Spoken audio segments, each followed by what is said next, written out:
경찰이 뭐 연쇄살인 전담반, 뭐 아동 성폭력 전담반을 만들어서 뭐 카톡을 부수겠다, 성폭행을 하겠다 해도 별 제가 보기엔 마음 없었을 겁니다. 근데 이 사이버 명예훼손을 하겠다고 하니까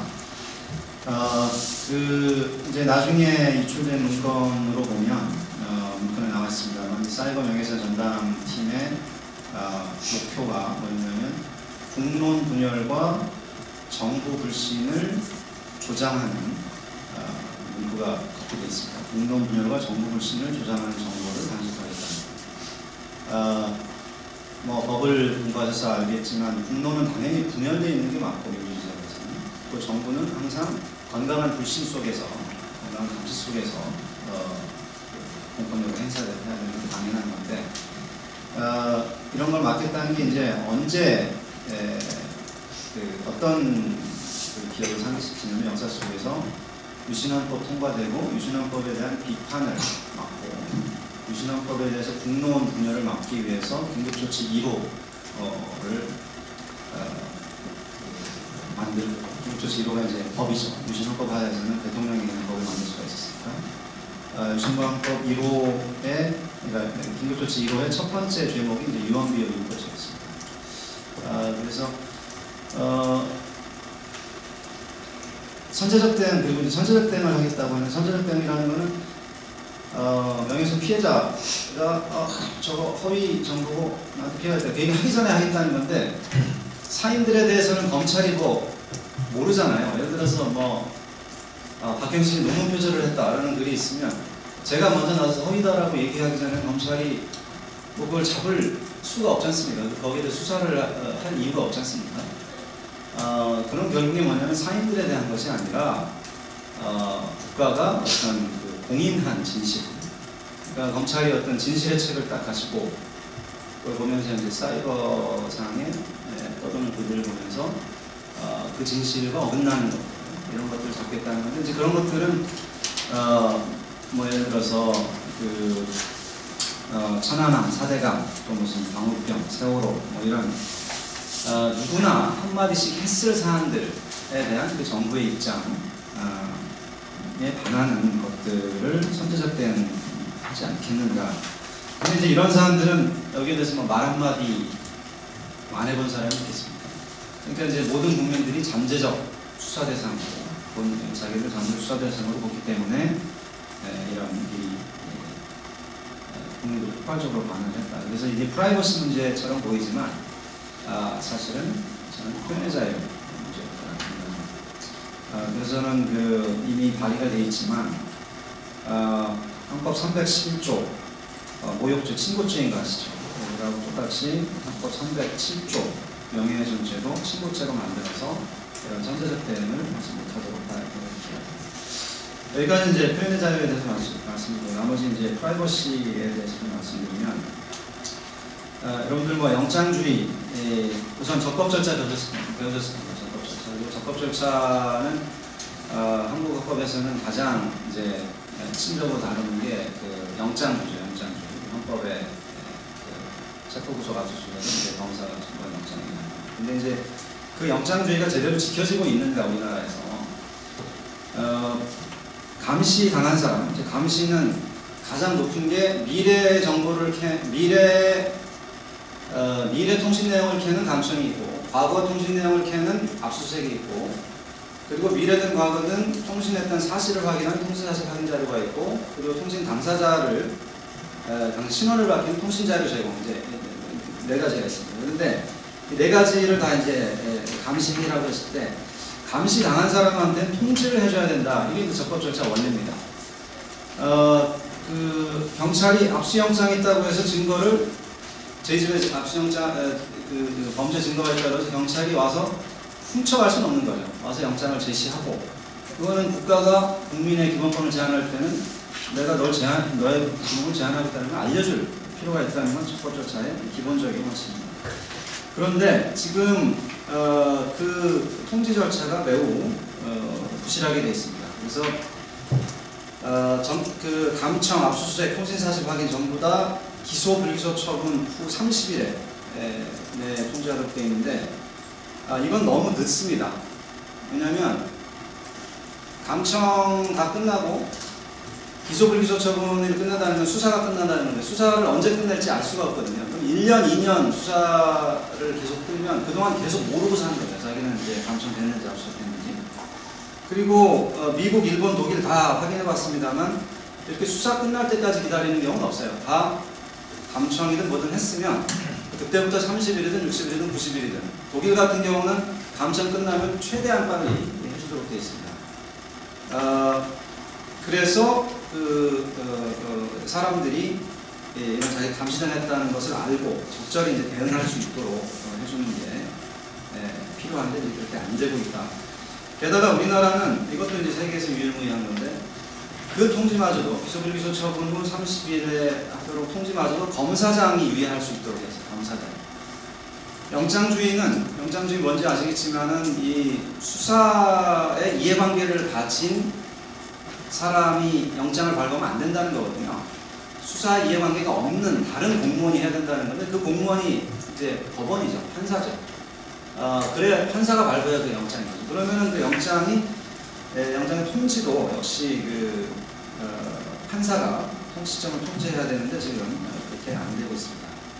지금 그렇게 되다 보니까 이제 좀 이따 말씀드리겠지만은 지금 통신사실 확인 같은 경우는 우리나라에서 엄청나게 많이 이루어지고 있는데 통지들을 못 받고 있어요.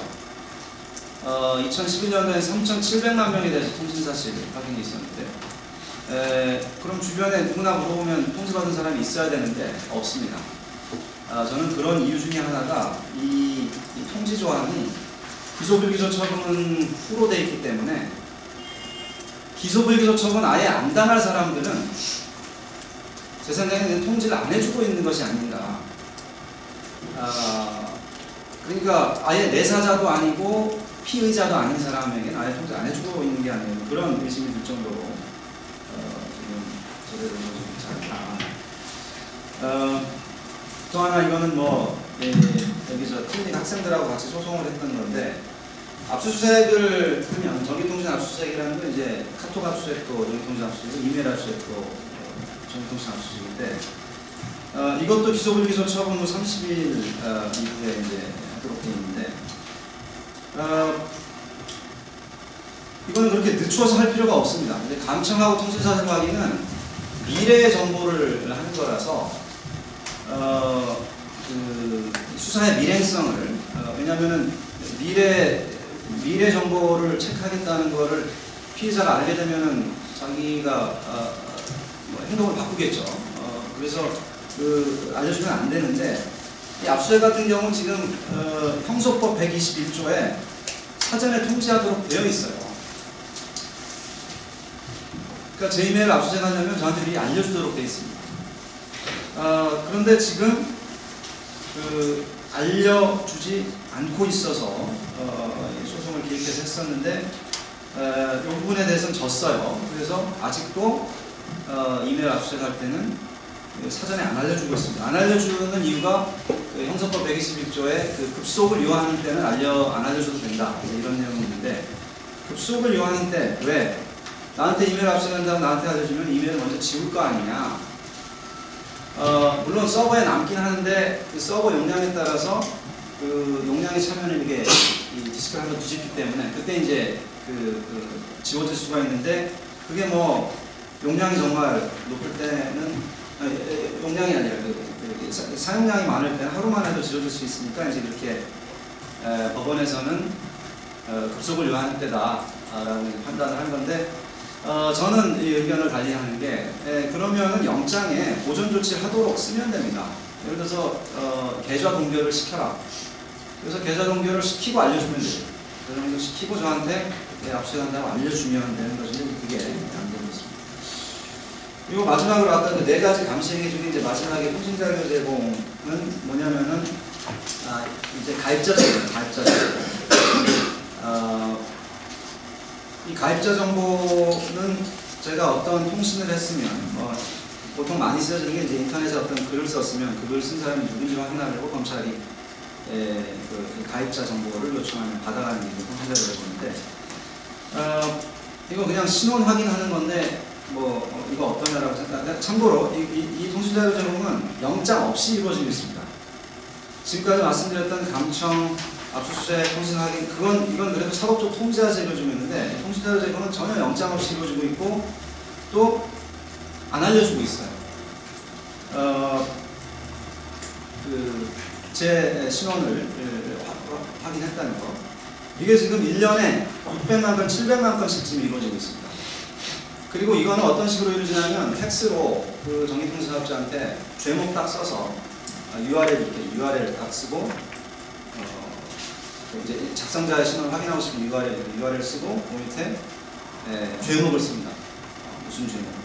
그러니까 그 글 쓴 사람을 이제 잠재적인 범죄자로 생각하고 한다는 건데, 이게 우리나라가 전 세계에서 범죄율이 가장 낮은 나라 중에 하나인데 지금 1년에 지금 600만 건이 지금 피의자로 잠재적인 피의자로 기록된다는 건 뭔가 심각한 문제가 있는 건데, 문제가 있는 이유는 뭐냐면 이게 영장 없이 발부돼서 그런 거다. 통제를 안 받고 있으니까 그냥 막 보내는 거죠. 네. 그래서 이런 제도들을 지금 이번 기회에 손볼 필요가 있다는 거죠. 그리고 이제 두 번째 컬럼에서는 그건 앞에 이제 법을 고쳐야 되는 부분 말씀드렸고, 네, 빨리 말씀드리겠습니다. 이런 시간을 이렇게 많이 제공하면서 그러면 영장주의, 그러니까 영장 발부해야 되는 것들은 그럼 제대로 이루어지고 있냐? 거기 좀 고쳐주세요. 2011년 인구 대비로 감청이 미국의 15배라고 했는데, 제가 이 NSA 감청을 빼놓고 계산했던 거라서 이거 포함하면 미국의 9.5배입니다. 지금이 아니라 2011년도 통계. 그리고 일본의 287배라고 그랬는데, 이건 거꾸로 제가 일본 인구 대비 계산을 안 했어요. 일본이 우리나라 3배인 걸 계산 안 해서 일본의 287배가 아니라 일본의 800 몇 배인데, 뭐냐면 예를 들어서 여러분들이 지난 한 3개월 동안 어떤 사람과 통화했는지 전화번호가 쭉 나오는 겁니다. 그거를 이제 관찰해서 가져가는 거예요. 이제 이런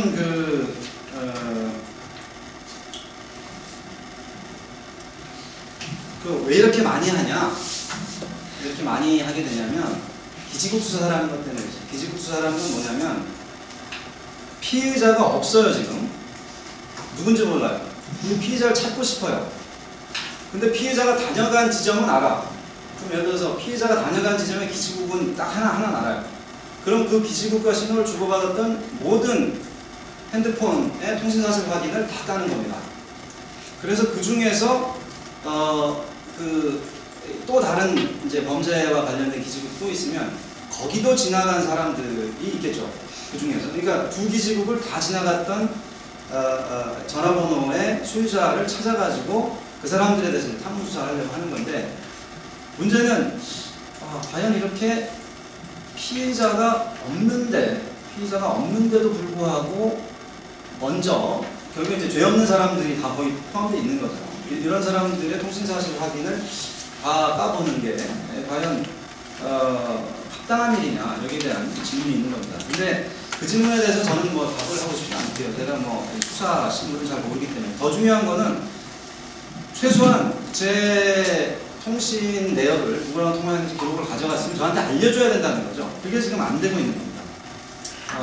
그래서 이제 왜 이 통지되는 게 중요하냐면, 프라이버시라는 거는 이익 형량을 해야 됩니다. 추상적으로 그냥 누가 정할 수가 없어요. 근데 프라이버시의 보호 범위를 결국 통제하는, 게이트키핑 역할을 하는 건 결국엔 판사들입니다. 판사들이 언제 영장을 발부하고 안 하고. 근데 판사들이 예를 들어서 자기 가족, 자기 친지 중에 감청당했다라거나 통신사실 확인당했다, 그런 사람이 있다는 걸 알게 되면 그 피드백이 들어오겠죠. 그러면 그런 것들을 감안해서 내가 이렇게 영장을 또는 통신사실 확인 허가를 쉽게 내주면 안 되겠다, 이런 판단을 할 수가 있는데, 그거를 그 피드백이 이제 망가지도록 통지를 안 해주면 망가뜨리는 이제 그런 효과가 발생을 합니다.